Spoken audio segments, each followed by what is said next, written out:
at Waco, Texas, where 76 men, women, and children die in a blazing fire. 909 men, women, and children lie dead. Almost all by self-administered poison. It appears an incomprehensible act. Disasters don't just happen. They're a chain of critical events. Unravel the clues and count down those final seconds from disaster.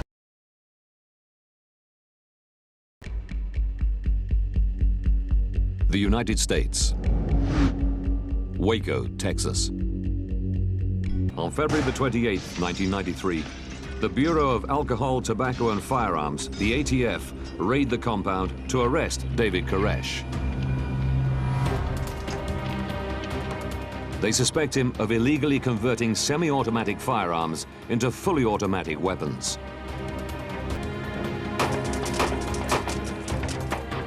The surprise raid goes disastrously wrong.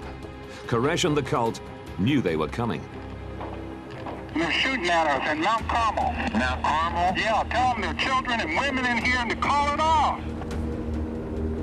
In a deadly firefight, 4 members of the ATF and 6 cult members are killed. Koresh is shot in the attack, but he refuses to give himself up. With ATF agents dead, federal law dictates the FBI must take command of the situation. Their lead negotiator is Byron Sage. I actually first heard about the incident as I was getting ready to go to church with the family. Phone rang of my boss down in San Antonio. Immediately he said, there's been a raid that's gone horribly awry. 4 agents are believed to be dead, 16 wounded. Get to Waco as soon as you can and assist with the negotiations. This is Byron Sage from the FBI again. Can I talk to David? At first, the FBI plays it softly, successfully negotiating the surrender of 14 adults and 21 children. But a hard core of Dividians have refused to budge. Sage sends the Dividians a video camera so he can get a clear idea of the people he's dealing with. ATF, you boys are wrong. Your practices, your habits, yeah. And pushing people around with guns. Hey, I'll meet you at the doorstep any day. You know, and somebody will get hurt. If you want to keep playing that game, I'm talking to you. Somebody's going to get hurt. The FBI's priority is to get the children out. We were pressing David to send those kids out, and he finally said, hey, you don't understand. The rest of these children are my children. They're not coming out. The stalemate has developed into one of the longest sieges in U.S. law enforcement history. And Koresh isn't cooperating with negotiators. David said, you don't understand. I don't answer to you. I answer to a higher power. And he said, and my God told me to wait. FBI commanders are frustrated with the slow progress and increased pressure on the Dividians. They cut power to the compound and deprive the community of heat, light, and water. They're doing what they called sleep deprivation. They would have telephones ringing, trumpets playing, reveille, strafing runs from airplanes, all kinds of stuff like that. But these tactics are not working. And the standoff is about to enter its 50th day. We've negotiated with these people for n number of days. We've tried everything else. Now the FBI have a new plan. April the 19th, 5:59 a.m.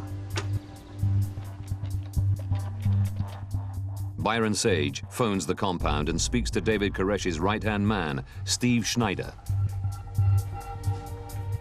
I said, Steve, we're prepared to introduce tear gas into the building. We are not entering the building. Man, come and get your gun. Inside the Mount Carmel compound, Koresh prepares his followers. Move, let's move, let's move. Let's go. The Dividians have amassed a deadly arsenal of automatic and semi-automatic weapons. Let's go. David, individuals inside the Branch Davidian compound, we are in the process of placing tear gas inside the building. There is no response from inside. 6:05 a.m.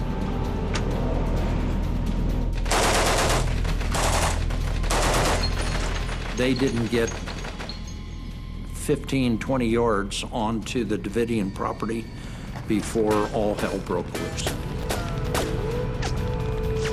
As soon as we entered in, past that perimeter, we started receiving fire. The CS gas is injected through nozzles, which penetrate the walls and windows of the building.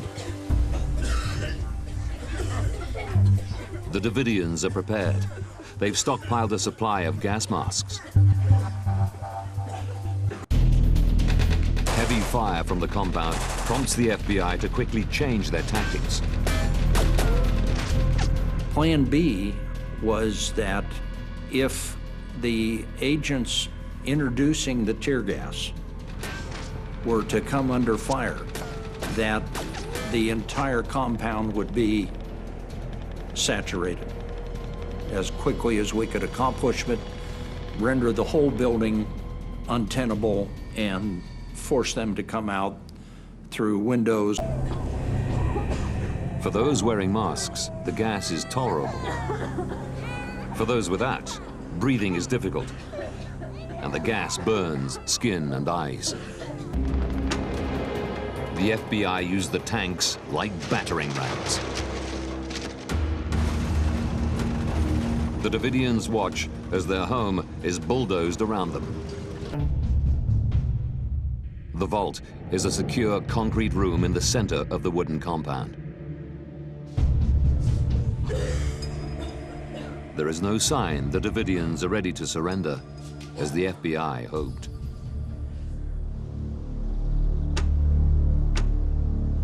Then the FBI spot flames in the compound.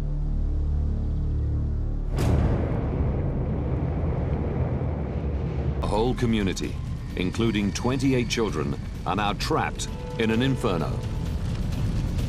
Their lives are at stake unless they evacuate the compound and surrender to the FBI.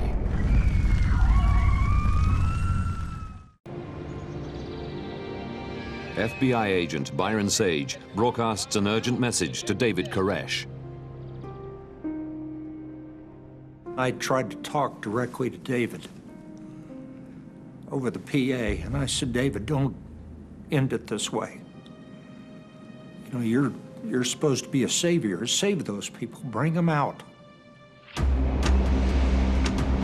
12:13 p.m.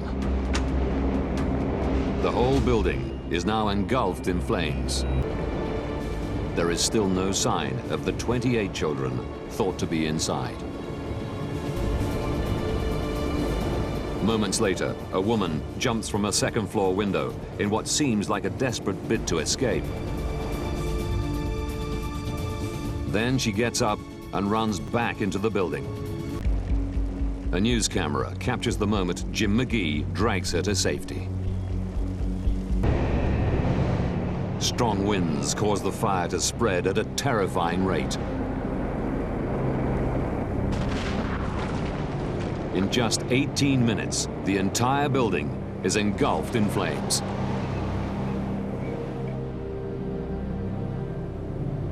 More than 70 people, including 2 pregnant women, and 28 children perish. Clive Doyle's daughter, Cherie, is amongst the dead. Cult leader David Koresh is found with a fatal bullet wound to the head.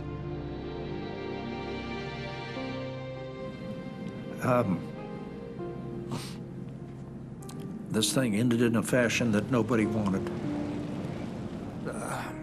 9 people came out that last day. Not one child came out. Did the siege have to end in such a disaster? And did the actions of the federal authorities lead directly to the horrific deaths of so many men, women, and children? Now, by rewinding the events of that day, and by going deep into the official reports, former FBI agent Clint Van Zant will reveal why so many people died. He will discover how the tragedy could have been avoided if the FBI had done things differently. High school dropout David Koresh joined the group in 1981 and became their leader 6 years later. Koresh believed he was the second coming of Christ, destined to trigger events that would bring about the end of the world. His ministry was based on references in the book of Revelation describing Judgment Day and eternal life. Revelations. The Dividians considered Koresh's pronouncements of equal importance to the Bible. To help fund the cult's existence, he began a business buying and selling weapons at local gun shows. Reports of automatic gunfire coming from the compound result in a surveillance operation by the ATF.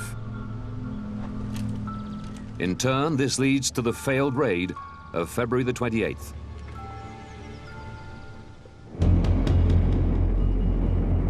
But with so many people killed during the fire, Clint Van Zant's priority is to establish exactly how it started. In 1993, the official government investigation interviews numerous witnesses. It concludes that Branch Davidians started the fire. Something surviving Davidians strenuously deny. And worryingly for the authorities, 6 years after the siege, most Americans agree. In 1999, a Time magazine poll finds that 61% of the American public believe the government started the fire and then covered up their involvement. Detailed analysis of video footage reveals 3 main fires began almost simultaneously. In the cafeteria, the southeast corner, and the chapel.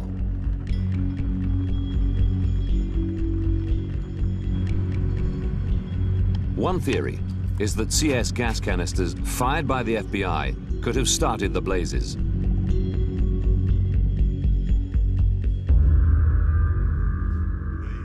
The FBI deny the accusation, claiming they only used non-flammable canisters.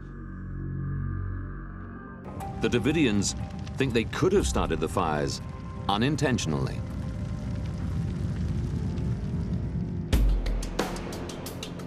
With no electricity for 4 weeks, kerosene lamps were used across the compound. Forensic experts find no evidence that overturned kerosene lamps started the fire. But they do uncover startling evidence suggesting the fire was started by the Dividians themselves. Hostage rescue team sniper witnessed a Dividian starting a fire inside the front of the building. There is even more compelling evidence that suggests the fire was arson. On the day of the fire, the bug recorded faint sounds coming from inside the compound. David said we have to get the fuel on. It's already poured. So we override it first when they come in with the tank, right? Clint Van Zandt finds the combination of evidence conclusive. I think that the listening device is one piece of evidence. You couple that with eyewitness testimony, with photographic evidence, with independent investigation. Now Van Zandt must find out whether the FBI prevented Davidians from escaping the fire by shooting into the compound. April the 19th, 10:13 a.m. When FBI agents begin inserting CS gas into the compound, the Branch Davidians respond with a barrage of gunfire.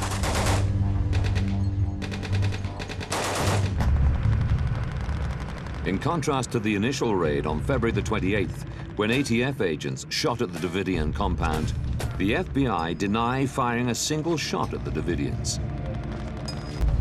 In March 2000, independent researchers staged a test at Fort Hood, Texas, just a few miles from Waco.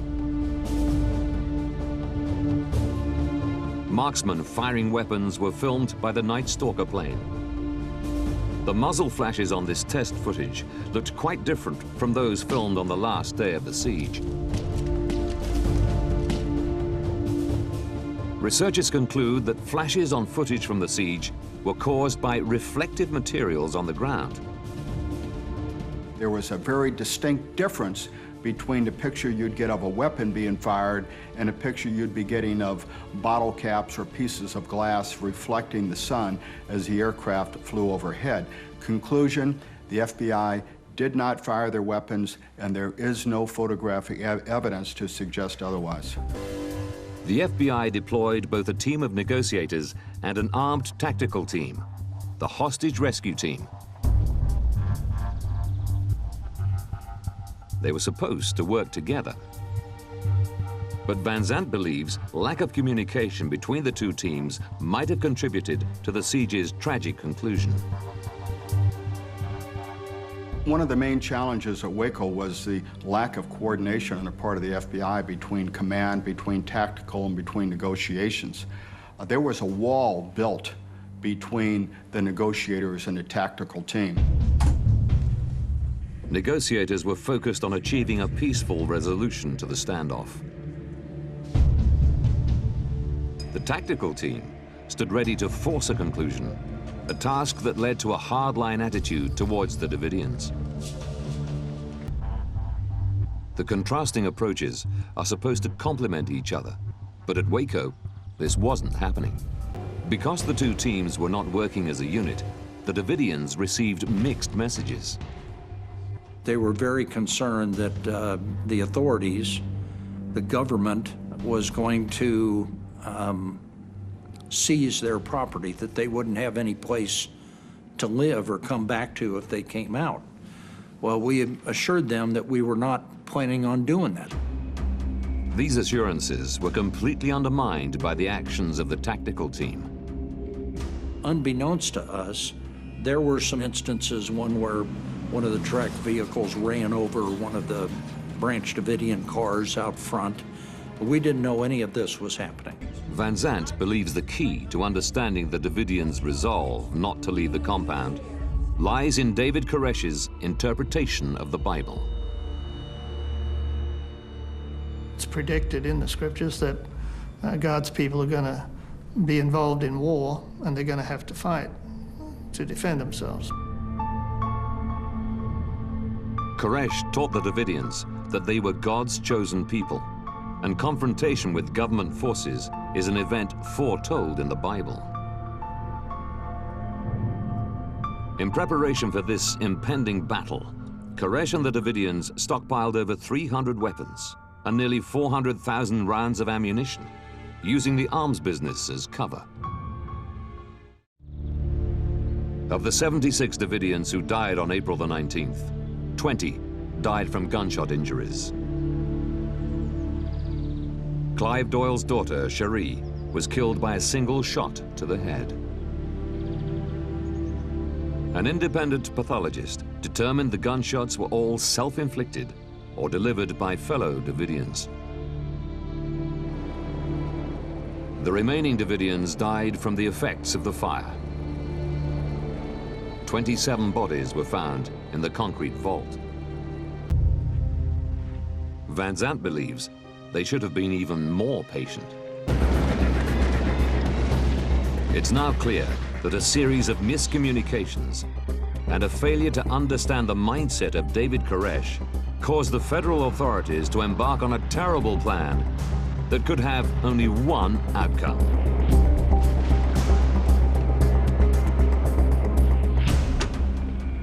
"51 days to disaster. The Dividians are tipped off about an imminent raid on their compound by a news reporter asking directions. ATF commanders looking for illegal automatic weapons go ahead with the raid, knowing they have lost the vital element of surprise. The ensuing gunfight is the longest in U.S. law enforcement history. It leaves 4 ATF agents and 6 Dividians dead. Many more are seriously injured. 39 days to disaster. Most sieges last around 6 to 8 hours. After 9 days, the FBI tactical team is frustrated. They're trained to rescue hostages, not sit around for weeks on end. To force an end to the siege, they use psychological warfare tactics. This approach fails and only serves to anger cult members. 24 hours to disaster. A new FBI plan to end the siege is approved. The FBI begin to inject tear gas, even though little is known about its effect on children, and it has never been used in a building as big as the Dividian compound.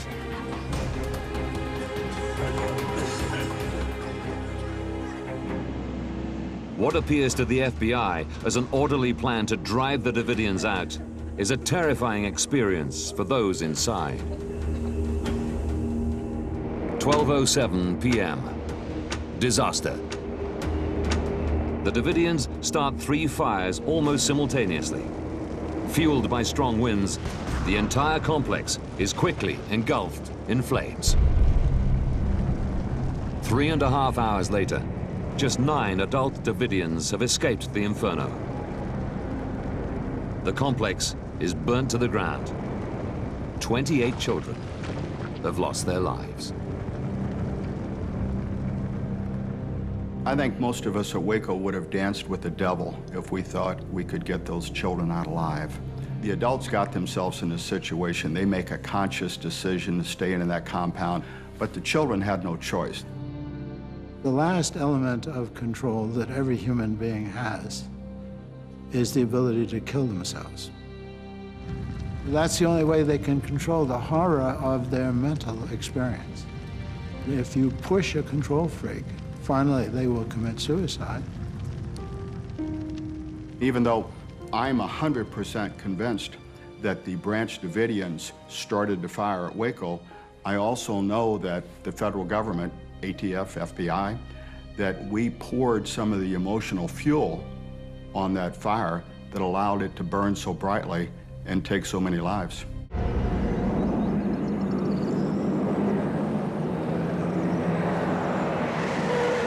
On November the 17th, 1978, U.S. Congressman Leo Ryan arrives at a small airstrip near the commune known as Jonestown. It's home to nearly 1,000 Americans. A television crew for NBC News is accompanying him.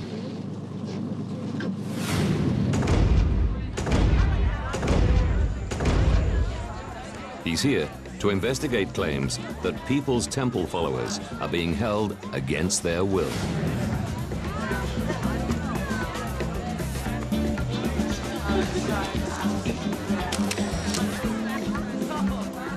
With him is his aide, Jackie Spear.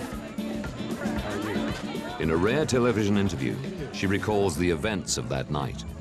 They're putting on a show. There's music and singing going on. They're showing. One of the People's Temple congregation, Vernon Gosney, approaches NBC reporter Don Harris. He's carrying a hastily scribbled note. The way the children are behaving. Yeah. Well, they seem happy, and that's surely done.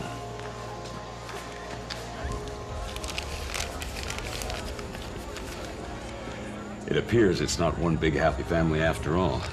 Here. And my heart sunk because what we had feared was true. The note is asking the congressman for help.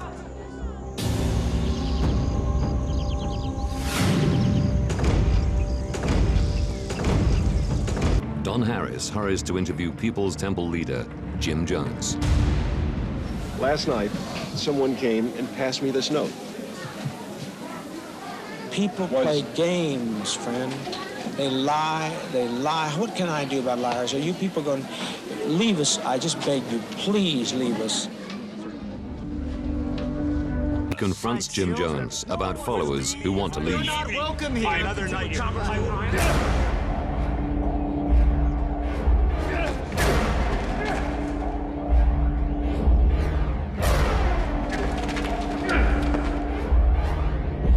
What are you doing?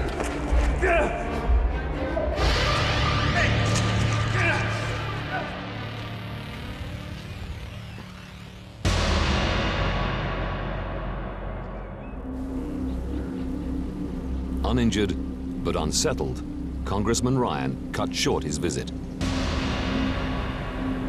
He's got bloodstains all over his shirt. He was shaken, but he was trying to brush it off. I thought it was really important for us to leave as swiftly as possible.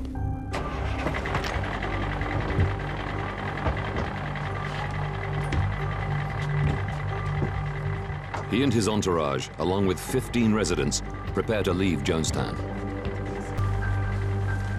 At the last minute, another resident, Larry Layton, jumps on board. I was very suspicious of him. Hours before, he had been espousing his total commitment to the People's Temple and to Jim Jones.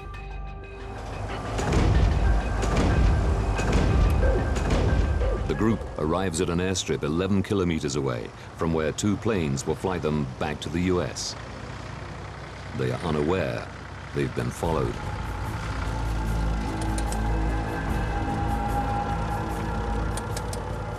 I am identifying which people were going to go onto which planes.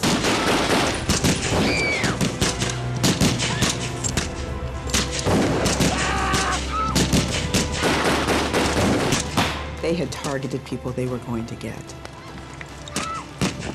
Don Harris was shot and killed. And then Congressman Ryan.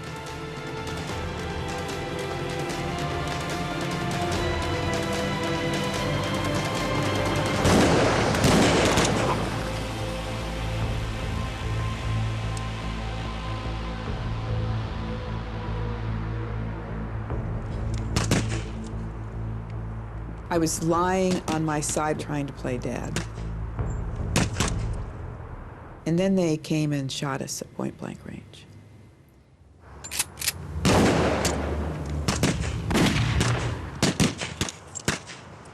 There was a bone jutting out of my arm. My leg was totally blown up. Larry Layton is overpowered. Vernon Gosney, shot in the stomach and leg, struggles to the safety of the jungle, where journalist Tim Reiterman and Jackie Spear have dragged themselves. While cameraman Bob Brown is filming this shocking footage, he too is shot dead.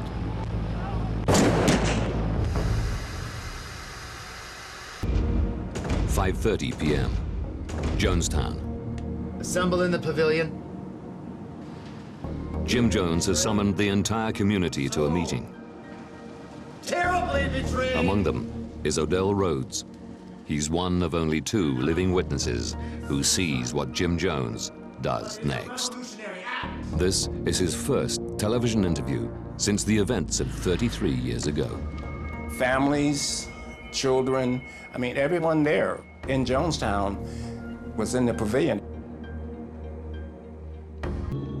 Jim Jones orders the preparation of a mix of poison and a grape-flavored drink.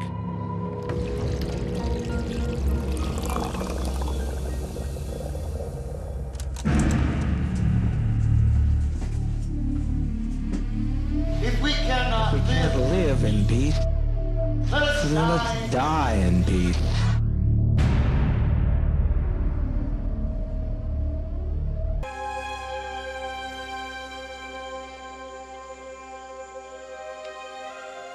This is not a self-destructive suicide.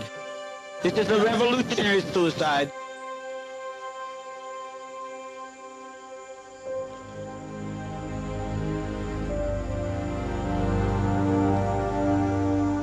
Die with a degree of dignity. Lay down your life with dignity. Don't lay down with tears and agony. A lot of people were in a trance. Odell slips out of the pavilion. I just walked away. I stood up and walked away, and no one stopped me.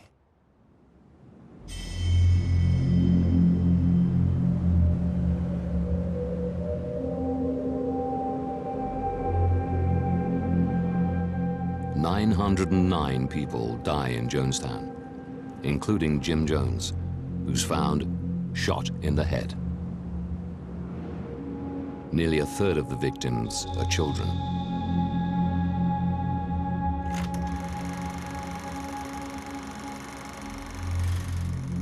John Hall is a professor of sociology who studied the People's Temple and Jim Jones in particular.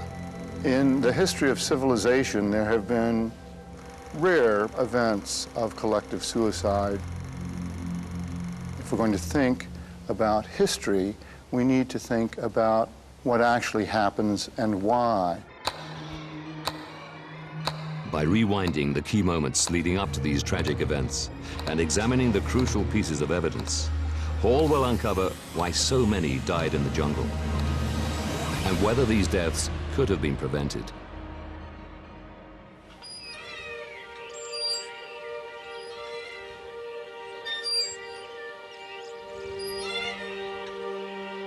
In the summer of 1977, Jim Jones settles a self-sufficient community in the Guyanese jungle.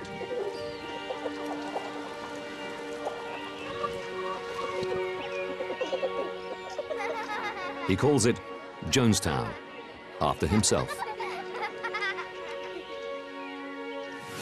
Traveling from California, nearly 1,000 American men, women, and children, all People's Temple followers, emigrate to Jonestown in search of a new life.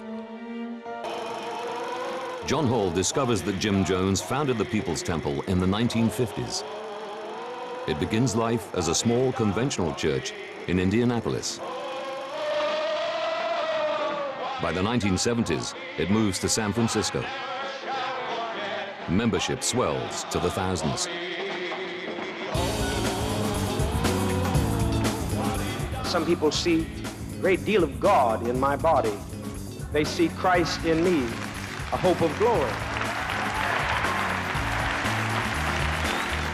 Recordings of People's Temple church meetings reveal how Jones combines his religious message with a socialist doctrine. The tapes also reveal a charismatic and persuasive speaker.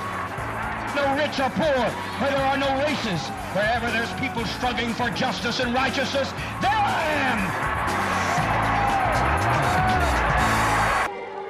am! This group that willingly leaves everything behind to come and live in the jungle of Guyana has a unifying interest in the commune succeeding and complete loyalty to its leader. People identified with their own organization. They're thinking, we're trying to protect our investment in having moved thousands of miles from the United States, invested everything we had. And so they would side with Jim Jones.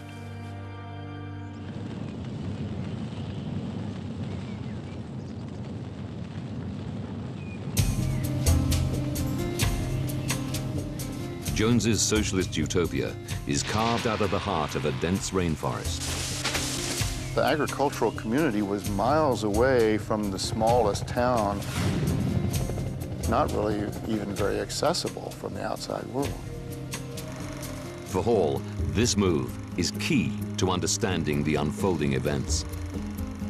He could pretty much run things the way he wanted to.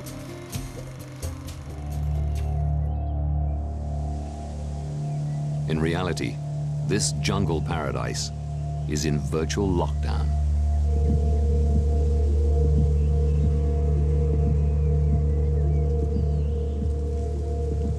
When we got there, we were asked for our passports. We didn't know that we were going to surrender our passports. I certainly didn't know. None of us knew what we were walking into. Without passports, residents are unable to leave unless Jim Jones grants permission.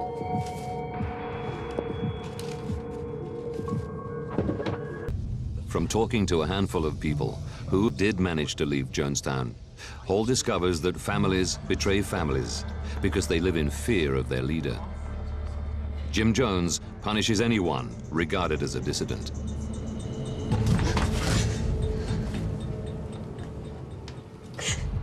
How dare you! People could be put in situations that were traumatic. We're your family!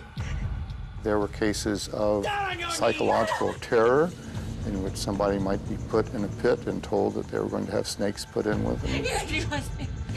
John, Beg! Get her out of here! Jim Jones is running a state within a state.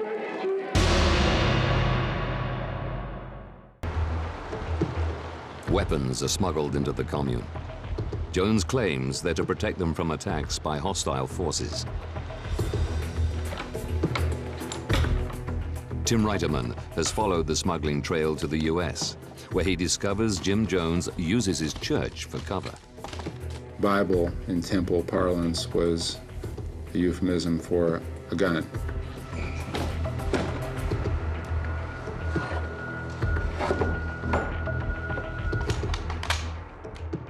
Among the weapons that were bought was the weapon that was used about a year later to kill Congressman Leo Ryan.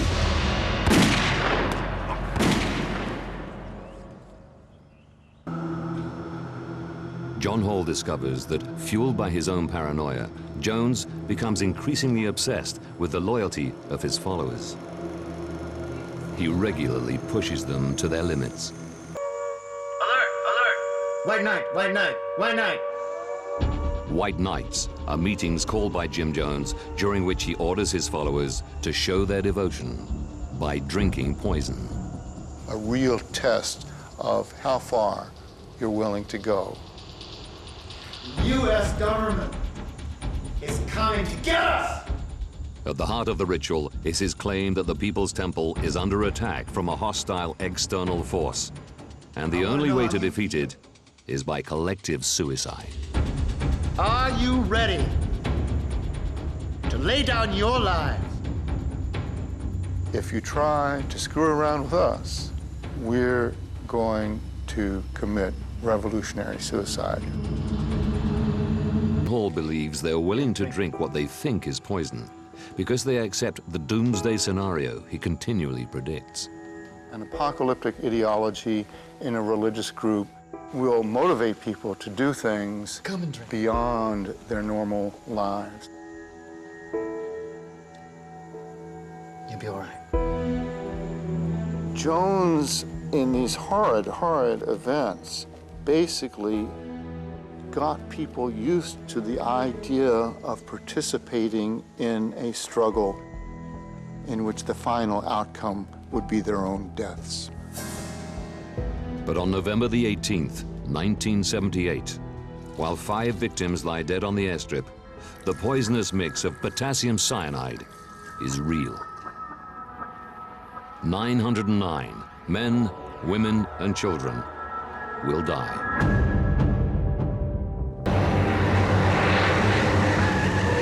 Ryan arrives in Jonestown on November the 17th with congressional aides, the concerned relatives, and journalists.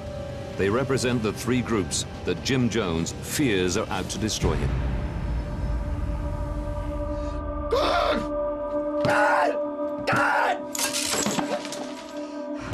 The visit throws a paranoid Jones into an intense state of panic.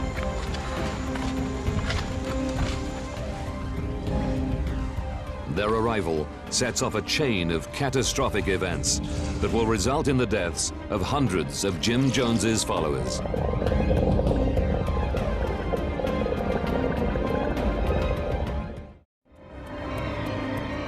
Having looked deep into the investigation, we can now reveal the series of events that allowed one man to bring about the deaths of a U.S. congressman and 913 American citizens. It's the largest known collective suicide in modern history. 24 hours to disaster. Congressman Ryan arrives in Jonestown with an entourage of journalists and concerned relatives. They are unarmed. 21 hours to disaster. Jim Jones lays on a welcome celebration. He orders his followers to put on an act to fool the congressman. 20 hours to disaster. Vernon Gosney secretly passes a note to reporter Don Harris asking for help leaving. 2 hours to disaster. Congressman Ryan is attacked by a rogue People's Temple loyalist while Jim Jones looks on impassively. Ryan decides to leave immediately. 15 minutes to disaster. A truck pulls up at the airstrip. In it is a People's Temple firing squad. 5 lies dead in the dirt. Meanwhile, Jim Jones sets in motion his revolutionary suicide, realizing the apocalypse he's been rehearsing for years.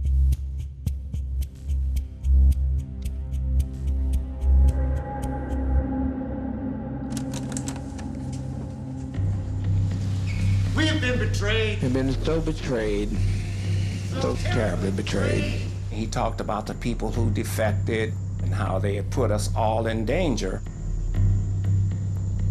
Jones claims that the congressman's murder will trigger a violent retaliation with the full force of the U.S. Army. I've never lied to you. When they start parachuting out of the air, they'll shoot some of our innocent babies. He had a number of ways that we were going to be persecuted or killed. The children are the first to be poisoned. Jim Jones knows that once they are dead, the parents will have little left to live for.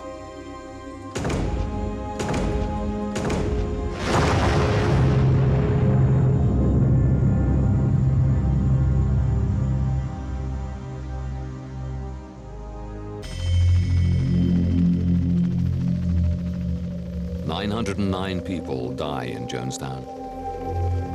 There will not be a greater loss of U.S. civilian life until the events of September 11, 2001. Today, the fight against dangerous cults continues, as Jackie Spear knows full well. She now serves as a congresswoman herself in San Francisco, just like her former boss, Leo Ryan. I feel a very strong responsibility to have the same values he had in pursuing justice and questioning the status quo. There is no way of knowing if, without Ryan's intervention, the carnage could have been avoided. My father was the catalyst to the tragedy, but I do think that it would have happened one way or another. No one can know for sure exactly how many were murdered and how many died willingly. There were people who were murdered, and certainly children could not have made any kind of decision about their own death.